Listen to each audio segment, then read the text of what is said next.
Salut les papillons, aujourd'hui nouvelle vidéo qui fait suite à ma série de vidéos pourquoi investir au Monténégro avec un focus sur le prix moyen au mètre carré. Le prix moyen au mètre carré au Monténégro est de... Alors moi je donne une tranche parce qu'il y a des données qui se croisent pas mal, mais une tranche me paraît plus vraiment plus honnête en termes de prix. Entre 1500 et 1800 euros le mètre carré, c'est le prix moyen au mètre carré au Monténégro. Un prix qu'il faut savoir apprécier en fonction de la situation du pays, qui est très, en fait, qui est finalement pas homogène du tout, puisque vous avez une concentration de la population qui se trouve sur la côte, et la partie nord, où l'économie est beaucoup moins développée, et donc la démographie également, fait chuter aussi les prix.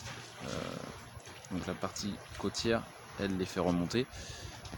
Sur la partie côtière, ce qui intéresse principalement les investisseurs,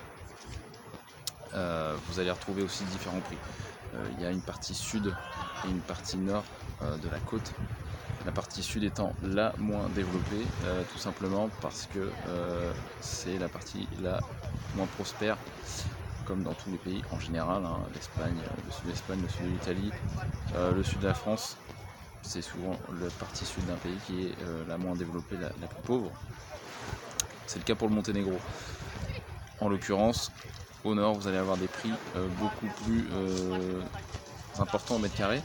Donc si je vous donne un exemple très concret, la commune de Tivat a un prix moyen au mètre carré qui est de 1800 €.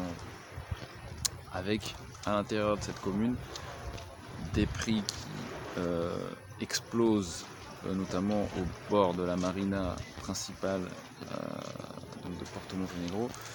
Là on va être presque à 8000 € le mètre carré, 9000 € le mètre carré pour les biens qui sont tout simplement à côté ou carrément à l'intérieur de la marina.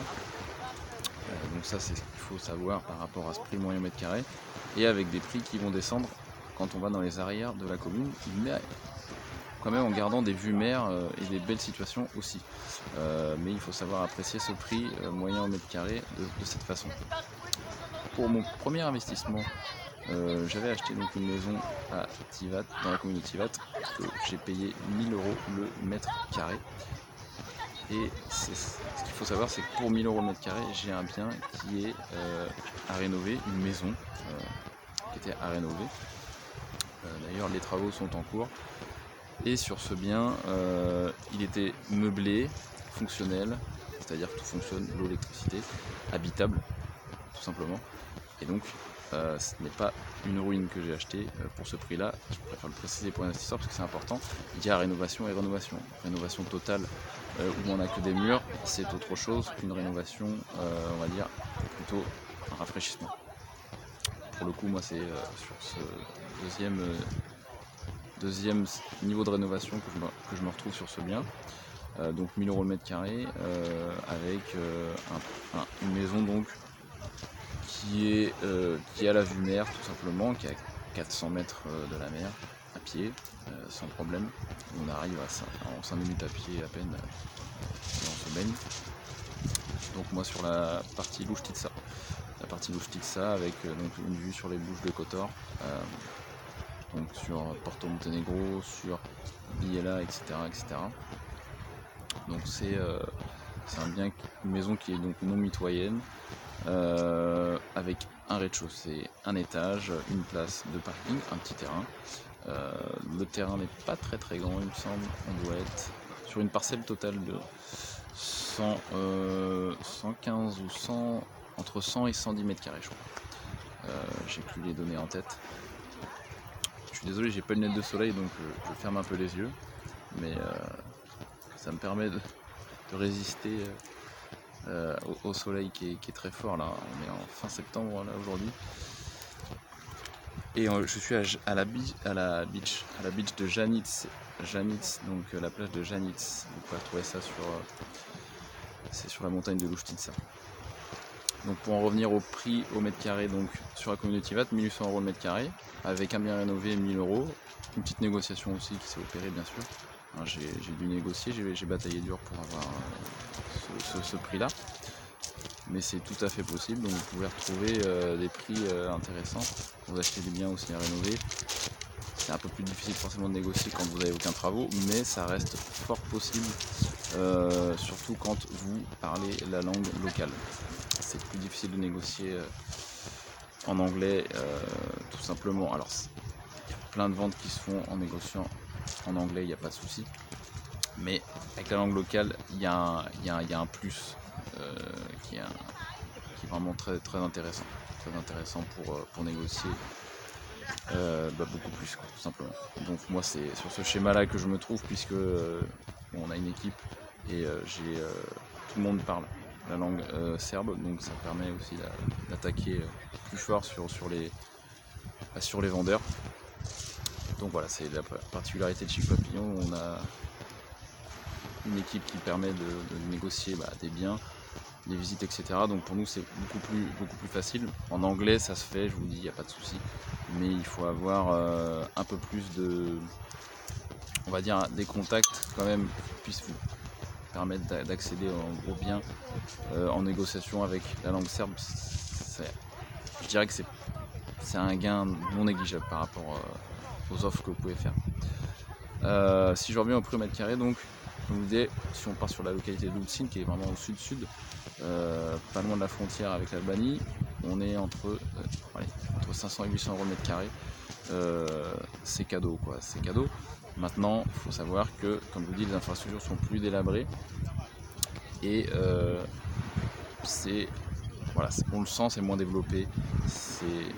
Ils ont des super plages, mais par contre c'est moins développé. Donc les touristes adorent y aller, mais les prix à la location sont effectivement moins chers derrière. Donc ça, c'est ce qu'il faut savoir.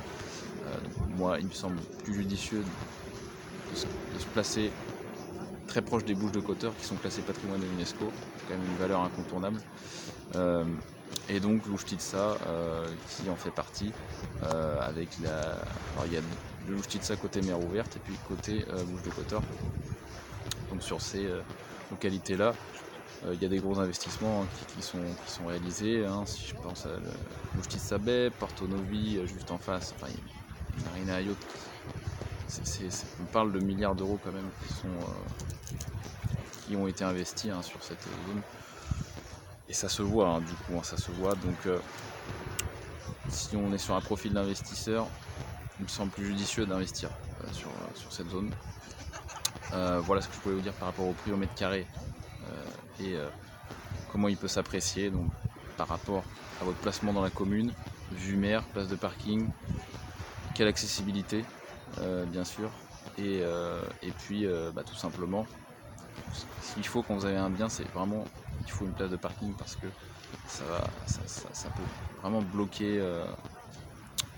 Des gens arrivent souvent en avion, mais ils aiment bien louer des voitures, parce qu'ici la voiture c'est un très bon outil pour se déplacer. Alors il y a les taxis, etc., mais il y a des gens qui aiment bien louer des voitures et qui passent plus par les voitures que le taxi.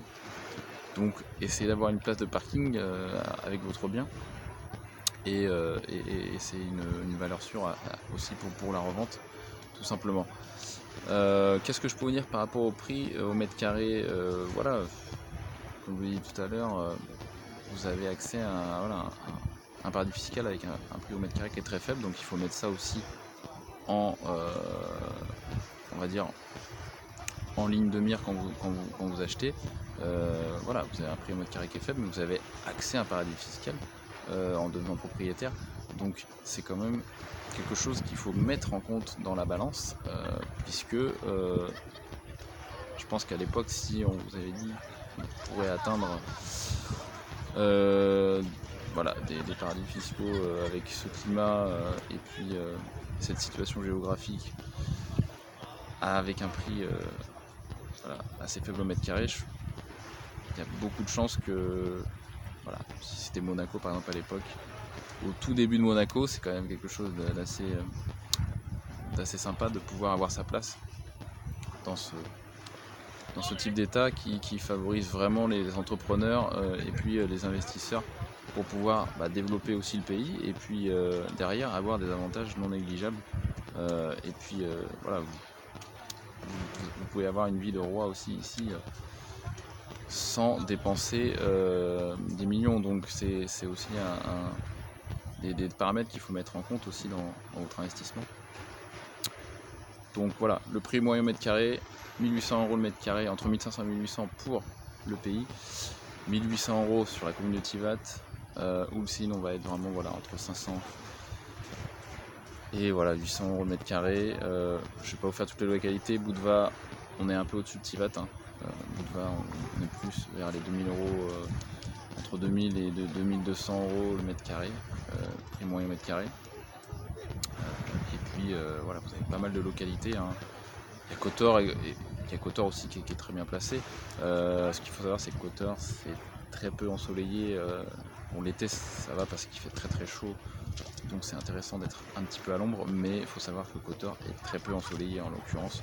Donc se placer à Kotor, des fois c'est un peu la mauvaise surprise pour vous si vous y habitez, ou pour des locataires qui en fin de compte ne voient pas trop le soleil, et ça fait un peu tristounet par rapport à Kotor, mais c'est magnifique, il n'y a pas photo, mais voilà, c'est pour vous mettre en garde aussi par rapport à ça, parce que les agents immobiliers, on se garde bien de vous le dire, voilà, par rapport à l'ensoleillement, essayez de voir ça.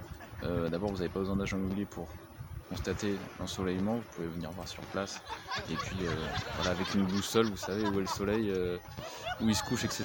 Donc il n'y a pas besoin d'être un spécialiste du soleil pour savoir ça, mais c'est des détails parfois qu'on peut oublier, donc gardez bien ça en tête, parce que c'est important aussi derrière pour l'exploitation du bien ou pour sa revente. Voilà. Je vous laisse ici donc sur la plage de Janitz. Je vous fais une petite vue quand même, c'est une des meilleures plages de Lufthansa ici. Donc en fait on voit l'entrée des bouches de Kotor avec la petite île. Tous les bateaux rentrent par ici. Et voilà, pour la petite histoire, il y a 10 minutes, Roman Abramovich vient de passer et de rentrer son yacht dans les bouches de Kotor là, pour se mettre pour le stationner à Porto Montenegro. Voilà. Bon, je vous laisse les papillons, je vous dis à bientôt, et puis surtout venez ici en vacances pour repérer les coins qui vous plaisent, découvrir l'Uštиca, découvrir voilà, essayez de vous mettre un petit peu à l'abri de la magistrale, la route principale qui bouchonne un petit peu l'été, et voilà, ça ralentit tout le monde, ça ralentit vos clients, ça vous ralentit vous si vous avez besoin de faire de l'administratif, etc. Donc voilà, pensez aussi un peu à la route en investissant. Voilà, je vous laisse ici, ciao ciao.